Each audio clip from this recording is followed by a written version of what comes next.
বটিয়াঘাটায় স্বেচ্ছাসেবক দলের প্রতিবাদ সভা ও সংবাদ সম্মেলন অনুষ্ঠিত।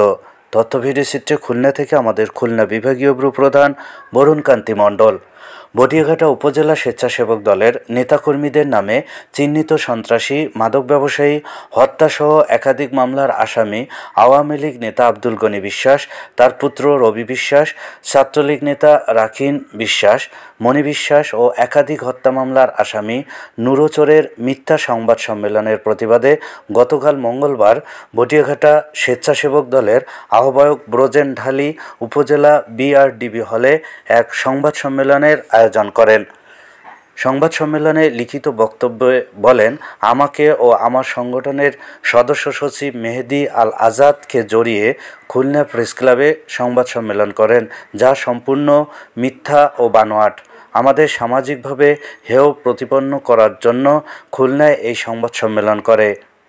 এছাড়াও গনি বিশ্বাস দেউগাতলা গ্রামের গোবিন্দ মহালদার হত্যা মামলার ১ নম্বর আসামি, তিনি হালিয়া গ্রামের পুষ্পক হত্যা মামলার আসামি। তাছাড়াও কাশিয়াডাঙ্গা গ্রামের ঘর জ্বালানোর মামলারও আসামি সে। গঙ্গারামপুর গ্রামের ময়েজউদ্দিন হত্যা মামলার আসামিসহ বহু অপরাধের সাথে জড়িত তিনি।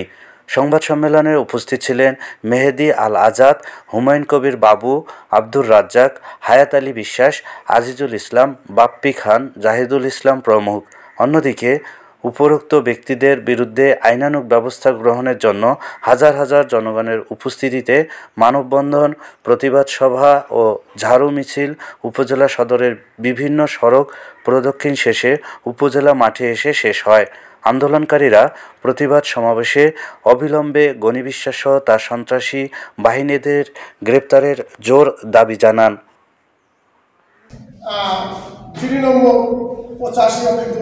মামলা নম্বর 12 তারিখ নম্বর 26/8/2 গঙ্গারামপুর গ্রামের ময়েজউদ্দিন বিশ্বাসের হত্যা মামলার 1 নম্বর আসামি এই গনি বিশ্বাস, যার জিয়া নম্বর 73/84 তারিখ 25/7/84 এবং তার এই সন্ত্রাসী বাহিনী এমন কর্মকাণ্ড নেই যে গঙ্গারামপুর ইউনিয়নে সে অবাধে করে যাচ্ছে। তাই আমি সংবাদ সম্মেলন করছি। আমার এখানে আমার সদস্য সচিব মেহেদী আল আজাদ, আমার যুগ্ম আহ্বায়ক উপস্থিত আছেন হুমায়ুন কবির বাবু, আমার রাজ্জাক এখন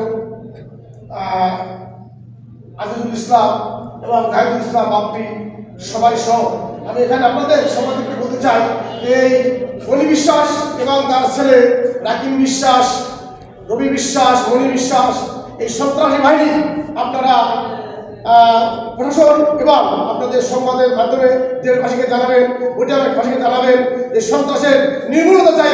আমি স্বেচ্ছাসেবক আহ্বায়ক, আমি এটা বলে আপনাদের কাছে নিবেদন জানিয়ে আমি আমার বক্তব্য এখানে শেষ করছি।